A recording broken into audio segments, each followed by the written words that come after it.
Hey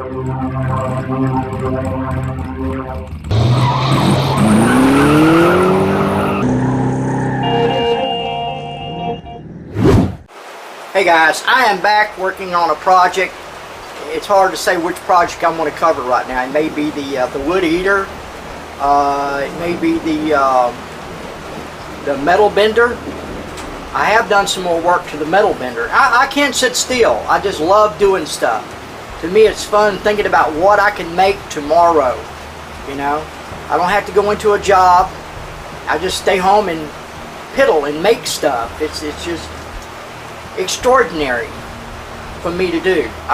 Anyhow, but this is what let me show you what I've been adding on to the metal bender. I've made quite a few changes to it. Okay, this is it. It has made some changes. It has grown. I left it in the rain overnight and it just growed everywhere. But you know, something that I noticed, it kind of looks like a crossbow. You know, a little bit. From the way I look at it, it looks kind of like a shape of a crossbow. This is the front. This is where the arrow would shoot out. That would be the stock would be back there. The string would run across here somehow. But anyhow, yeah, I've made some changes. I've got good reasons why I've made them changes, and I want to go over them with you. And let's see where to start. Where to start. This is also, this piece of iron right here is the same piece of iron that I made the video on, that flux core wire that I ordered that I didn't like. Here's a picture of it. And the man didn't want to give my money back. I got a hold of eBay. eBay got all my money back. But now this wire here, this right here is from the wire from Harvard Freight. This is on low setting. This is on high setting. Here's a picture of the wire. And a picture of my welder. It's inexpensive. It does me great. I don't know if I added all this on there from last time where I spot welded this in there and fix it where it would, I think I did. I think I'm going over this twice. Where this can hook underneath here. And I can clamp it right here. Okay. So what I did today, let me get caught up before what I did today. This tape is on there for a reason too. I'll tell you about it. But I did weld this angle iron. This is actually, everything here is still bed rail. I don't have it in here. It's out in the rain because it is raining. I don't know if you can hear that or not. Can you hear that rain? It's like I'm expecting an answer coming from a camera. Can you hear it rain? But anyhow, I made a cardboard template first where I'd know how to make my joints here. And then I came over to here and stopped right here. And I joined two of them together, the right and the left. But I first, before I did that, is welded this piece here underneath. See, it gave extra support for the nut right there too. Gave extra support there. The arm here needed, it seemed to me like it needed a little extra support right here. And now it's got it. This is, okay, got interrupted. Batteries go dead. They just do it. But yeah, it looked like it needed some support down here and something to slide on. I just want to make sure when I start bending metal that I'm not going to have to go back and add something else to it. And I think that's where I'm at. See how there just glides along there? This is where it starts at. It'll start right there. Put the metal through here, through up here. The metal will be between the bearings. Okay, where was I at? I had to go through a pile of batteries to find a good one. Oh, this one's low. It's probably going to go dead here in a minute too. But yeah, for this thing to slide right here, and But yeah, I'm not in a spot to where, this is not where I'm going to operate this at, but when I do, it will go all the way around. It will go all the way over to here. But yeah, this shaft here, this bolt right in here, to me it looked like it was leaning a little bit, and I had to go in there and do some work, ream the hole, do a little welding, ream the hole, do a little welding to get it straight up and down. But I'm real happy with it the way it is now. I think it's going to be close enough. So the next thing I'm going to be, wow, I think I found a decent battery. I got some batteries, camera batteries I'm fixing to have to throw away. Let me focus what I was talking about. This shaft right here.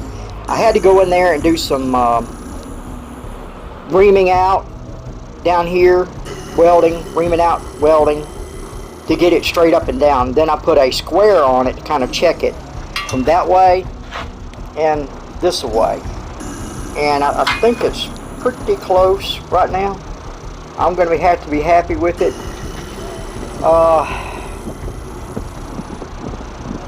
I can't think of anything else I need to add on here.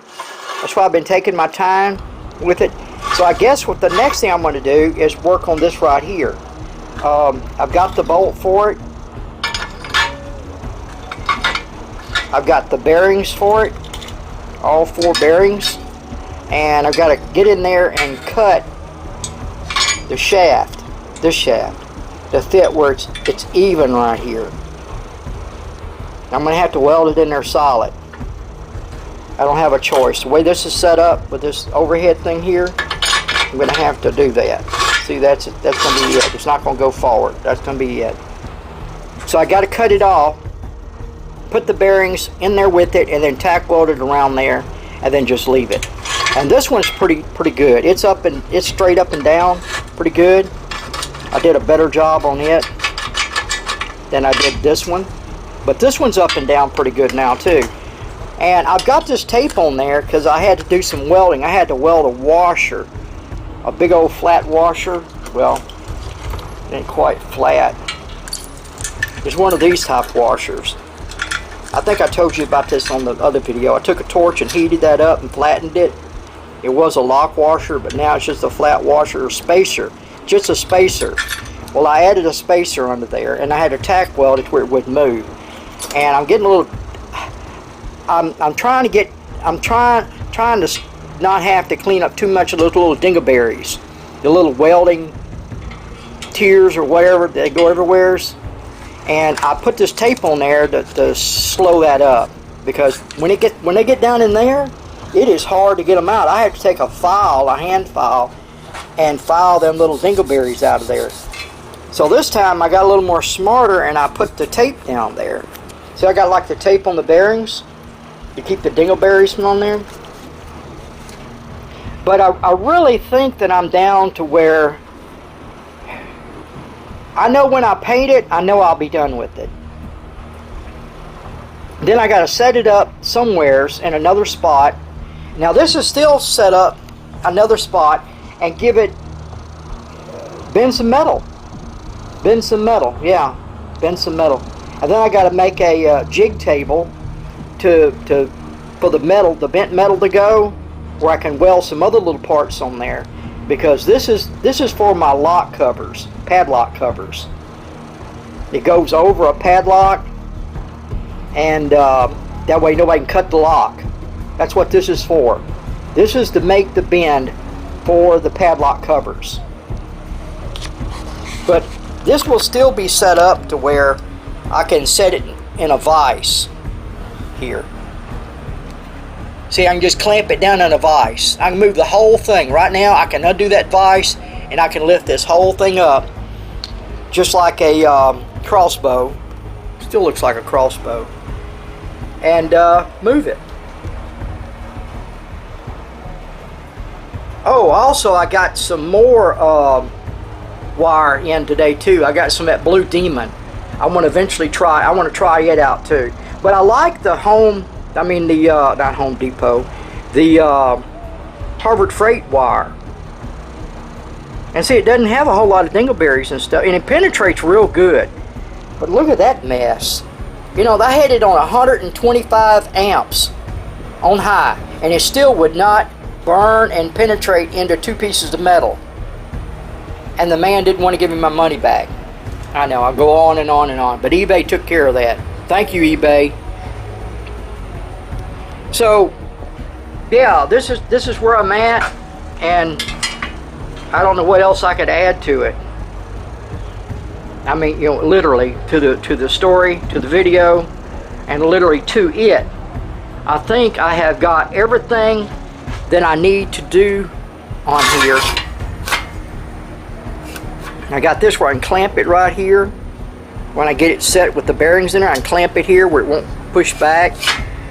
It's heavy duty. It shouldn't be any excuse it not working. This is the first one I ever built. And I'm kind of excited about seeing it bend that metal, because that metal's going to have a good purpose. Yeah, it's going to have a good purpose. I may can sell them little lock covers, you know. That's not why I'm doing it, because I need some lock covers for myself. This is a metal bender or iron bender, 1/8 inch thick, and this is just like part 1.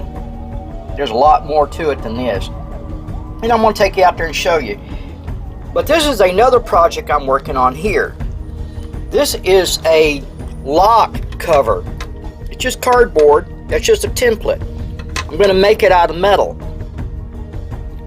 But as you can see, off to the side here, you take bolt cutters and cut through here and remove that lock. But with the lock cover, you cannot get down in there. It'd be next to impossible to get down in there. And there's just a regular padlock underneath here. This one here is set up for like a hasp. You might could get to that one. I may need to extend this over a little bit further. This is like 2 inches here. And this is like 2 1/4 across here. I got some padlocks that are on hasp. I want to make sure they don't get cut. And this is what this is all about. This is to make the product that's going to cover the lock where they can't get cut. The locks cannot get cut.